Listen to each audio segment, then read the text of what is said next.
Amit shah na awang nongpok ki security da amung hana thazaba pikhi adubu Manipur gi matang di peningai oide. Guwahati da based of Assam Tribune gi Executive Editor na satakhibu Union Home Minister Amit Shah gi interview amar awang nongpok ki security ki matang na amung hana thazaba pirabasu Manipur gi matang na pikhiba pakhum adudi peningai oide haidi. Satakhibu interview du gi matang na Union Home Minister Amit Shah na pikhiba pakhum sing adu amung hana Hangana yeng laduna thamni bo wafam di Union Home Minister na pikhi pakhum madura thoidok hendok bo wafam yaudi Bangladesh Chief Advisor Muhammad Yunus na awang nongpok lamdam gi matangda Beijing da phungdok ki bo wafam amadi jihadi sing gi thabak hengalakpi gi matana mu hana thajaba pibadune wafam asigi matana Union Home Minister Amit Shah na yamna haising na pikhi ba ma gi pakhum madudi kana amatan awang nongpok India bu disturb tawbi yaroi awang nongpok ki lamdam asi manung gi oina amasum mapan gi kihanba sing gi mapung phana Takhaidana, Tektana, ngak sile buapum asini. Satakhibu interview du Manipur gi hausu oriba phiba misigi matangna hangki buwang singadu gi pakum adu peningai oidi. Matam sangna ungkatna duna lakliba sarangna ba Manipur gi phiba masi atenba matamna lushilagani hairiba asi hausu state asida oriba phiba masiga tayona bani. Hausuksu kanglup ani gi marak matam ama hektada taishinabi yabgi phiba udri. Leba asida maru oin awang nongpok lamdamda jihadi gi thabak hengalakpa amadi Lokai na mitop sing changsi lakpagi matang na Union Government na mapung pa na thabuk lakhot hebu wafam Home Minister na thamki hadi. Kareni resistance Junta gi jet plane kapthakhre Southern Sun gi Mobe town Junta forcing amulok singkre Kareni resistance force satakhiba labapok numit mangkiba Myanmar Junta gi fighter jet ama Paswan town da kapthakhre haina claim tarakli amaramda Junta gi troops sing Southern state ki manungsan leiba Pekon township ki Mobe town akan balanting ama satharaba matungla resistance dagi amuk hana lauksan mangamkri Kareni Nationality Defense Force KNDF na Bago region gi taina bada leiba khungang da lepa poko numiki numidang da Myanmar Junta gi maikedi gi thiba khang da leirakiba fighter jet FTC 2000 Z makoina kapthakhre haina akaiba mase sing adu yawba photo amadi video upload torokhi ngarang KNDF ki Deputy Commander Marwin Lusingbu team amana photo sing adu upload torakani Junta gi maikedi gi sumako gi fighter jet ama yangon nigi khanong poklom da kilometer sam kunthra rum saliba maphamda mangki bane buwapum confirm torokli China na saba jet adu saurakna US dollar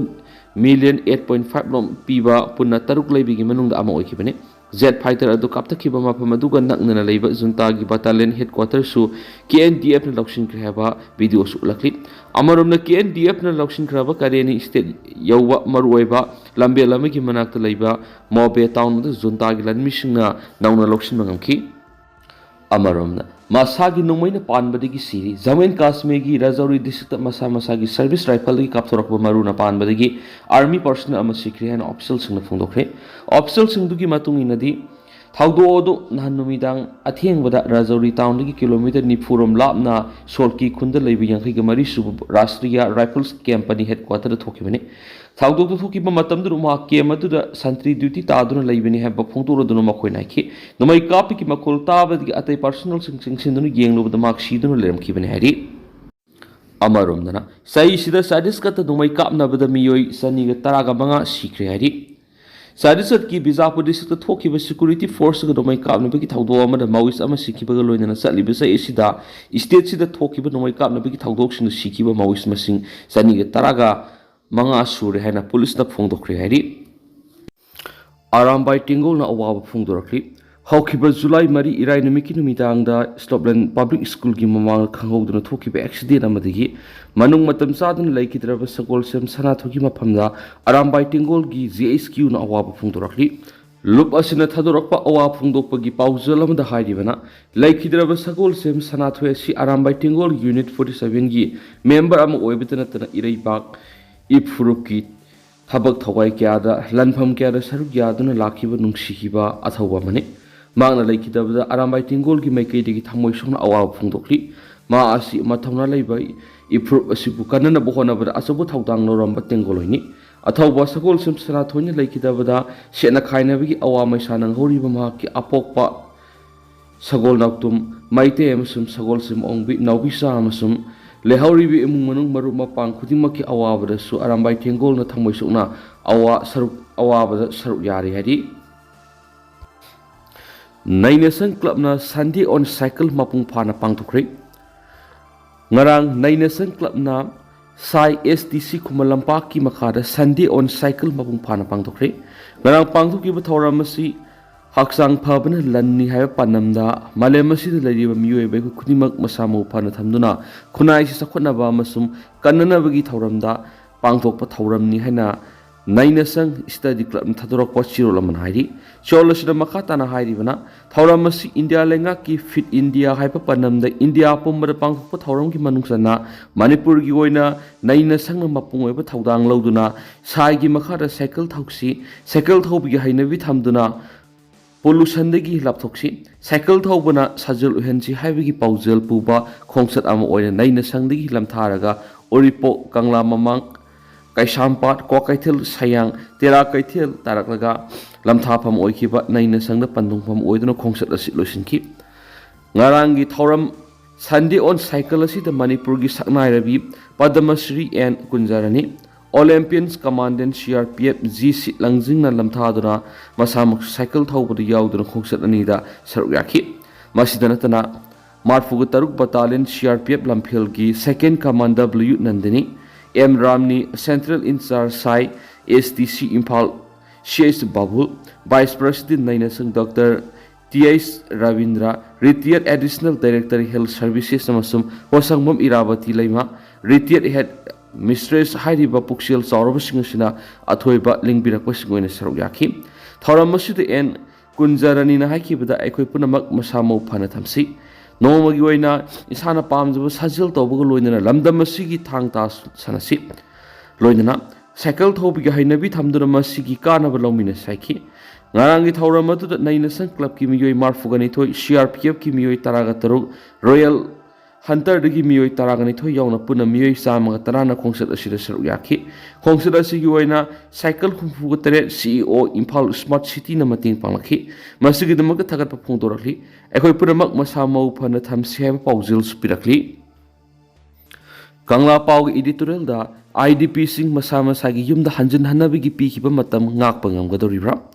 haukiba sai English ngani ga kungo humdogi me humdigi Sin Kuki Zaugi Kulai Pibising Mitai Singi Matata Landara Kibadagi Tolakiba Irang Namara Moiduna Lanjanara Kibadagi Mayum the Hanjun Yadan Relief Camps in the Lady Internally Displaced Person IDP Singu Tanka Uhum Tokna Mayum da Hanjin Hanabigi Tapak Lokali Loina Ahan Butanka Kiwina Yum da Hanab Haure Heva Wapam Istet Lenga Kisip Secretary Prasan Kumar Singana Fondokri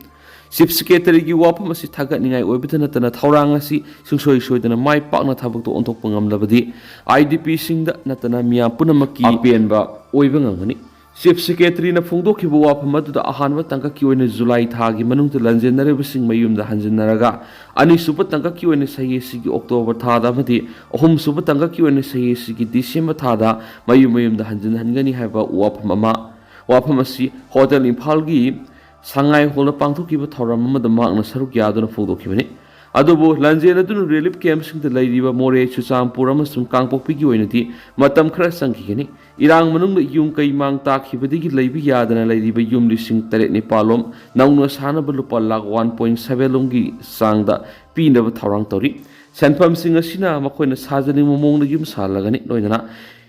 Yumang Takidaba Duga, Matam Sana like Netavati Pibam Soxilaba Yum Singju Samjana Langan Silgi Mating Piragani Habsini. Sip Secretary Nahan but the ITP sing Masing Lissing Kumpugani Toirom, where Ambadagi House Lissing Young Kaiga Threat Rom the Hantari Highness of Pondo Kipagaloina. Lanjanari Sing Loina, not Loina Travasuma Singyam Lava Mayumim the Hanzana Lakola Liva Tauranga, Manipulenga Madimiam no Hona Badagi, Pibam Pagalaki Badagi Naki. Manipur gi hausu goriba tangdu leita da phibam asi sai ahum hena matam sana sathaduna lerakibana lenga ki thoksil miyang gi pendaba madi ko sauna ba leita bana thi irang asi da mara leijada angang yauna miyoi sani go humfurong gi punsi khangu thakta pikam nakre hausik su miyam na national highway yauna ko kisna namna khundaba mafam singi lambida free movement yada bi awaba mayuk na dana leiti thaudo asi mite emasung koki ani ki marak thokpa irang oram labadi Indian government na khunglei thuna Waroshin Purakpa ngamdabigi maram karigino watho asi mapalam gi khut yawbaga loinana leiba asigi apun masaktam thugaina basa tharakhiba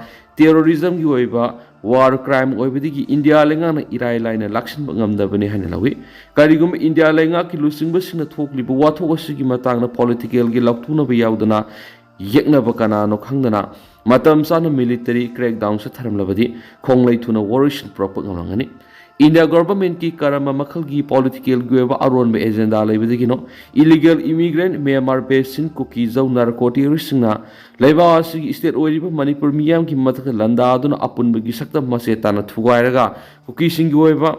lenga zalengam semnabu war crime sa tarakibni haina makoina claim tawraba phawba watho asi kanglup ani ki marak thop watho uni haina irai laina lawduna leirakibadagi hena saw watho oirakibni Wathok asiki waroisin purakna bohonabada sahi ahumrom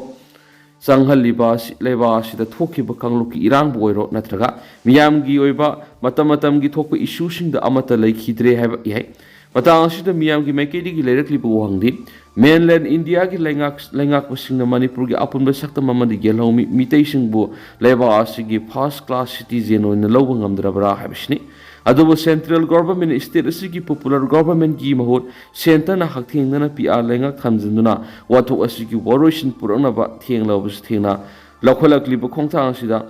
poloid miyam gi apam gi mayok te lehandana ba khonara kani haibigi thajbale legana miyam da pi ki ba thajbu wafam sing matam sana thabak to onthok ngamdrabadi thajaba mangla ba lenga oide heba kangla paw editorial miyam special content moina miyam da thamjari Tentang na sumna mayam na thamjaram ge du hausa ko na di mayam paw matang solution jarage makhata banaw babdet mayam punang ngaminasi